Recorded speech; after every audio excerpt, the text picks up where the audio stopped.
ನಾನು ಕುಮಾರಸ್ವಾಮಿಯವರು ಬಹಳ ಬುದ್ಧಿವಂತ ಅಂತ ತಿಳ್ಕೊಂಡೆ. ಅವರು ಬುದ್ಧಿವಂತ ಆದರೆ ಈ ಟಿಪ್ಪು ಜಯಂತಿಯನ್ನು ಮುಂದುವರಿಸ್ತಿರಲಿಲ್ಲ. ಯಾಕೆ ಕೇಳಿದರೆ ಸಿದ್ದರಾಮಯ್ಯನ ಜಯಂತಿ ಮಾಡೋದು ಒಳ್ಳೆಯದಿತ್ತು.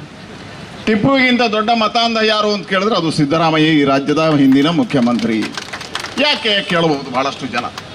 ಯಾಕೆ ಅಂತ ಕೇಳಿದ್ರೆ ಮುಸಲ್ಮಾನರಿಗೆ ಬೇಡವಾಗಿರ್ತಕ್ಕಂಥ, ಇಸ್ಲಾಮರಿಗೆ ನಂಬಿಕೆ ಇಲ್ಲದೆ ಇರತಕ್ಕಂಥ, ಇಸ್ಲಾಮಿನಲ್ಲಿ ಆಚರಣೆ ಮಾಡದೇ ಇರತಕ್ಕಂಥ, ಇಸ್ಲಾಮಿಗೆ ಜನರಿಗೆ ನಂಬಿಕೆಗಳಿಲ್ಲದೆ ಇರತಕ್ಕಂತಹ ಜಯಂತಿಯನ್ನು ಆಚರಣೆ ಮಾಡುವುದರ ಮುಖಾಂತರ ತಾನೊಬ್ಬ ದೊಡ್ಡ ಮುಸಲ್ಮಾನ ಮೌಲ್ವಿ ಅಂತ ತೋರಿಸಿಕೊಟ್ಟವರು ಯಾರಾದರಿದ್ರೆ ಟಿಪ್ಪು ಸುಲ್ತಾನಿಗಿಂತಲೂ ದೊಡ್ಡದಾಗಿರ್ತಕ್ಕಂಥ ಮತಾಂಧ ಯಾರಾಗಿ ತೋರಿಸಿಕೊಟ್ಟಿದ್ರೆ ಟಿಪ್ಪು ಸುಲ್ತಾನ್ ನಂತರ ಈ ರಾಜ್ಯವನ್ನು ಆಳಿದ ಇರತಕ್ಕಂಥ ಸಿದ್ದರಾಮಯ್ಯ ಟಿಪ್ಪುವಿಗಿಂತ ದೊಡ್ಡ ಮತಾಂಧ.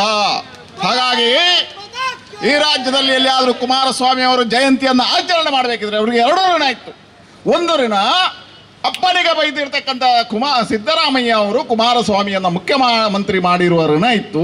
ಇನ್ನೊಂದು ಟಿಪ್ಪು ಜಯಂತಿಯ ಮುಖಾಂತರ ಈ ರಾಜ್ಯದಲ್ಲಿ ಮತಾಂಧ ರಾಜಕಾರಣವನ್ನು ನಿರ್ಮಾಣ ಮಾಡಿರ್ತಕ್ಕಂಥ ಕಾರಣಕ್ಕೋಸ್ಕರ ಅವರು ಸಿದ್ದರಾಮಯ್ಯರ ಜಯಂತಿಯನ್ನು ಮಾಡಬೇಕು.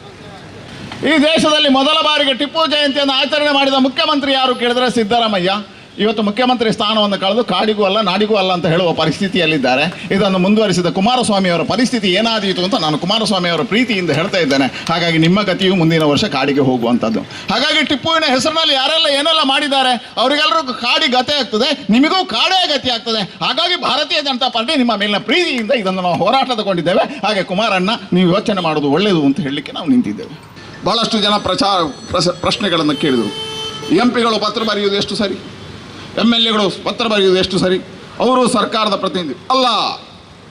ನಾವು ಈ ಸಂವಿಧಾನದಲ್ಲಿ ಆಡಳಿತ ಪಕ್ಷ ಮತ್ತು ಪ್ರತಿಪಕ್ಷ ಅನ್ನತಕ್ಕಂಥ ವಿಚಾರಧಾರೆಗಳನ್ನು ಅಂಬೇಡ್ಕರ್ ಅವರು ರಚನೆ ಮಾಡಿದ್ದಾರೆ.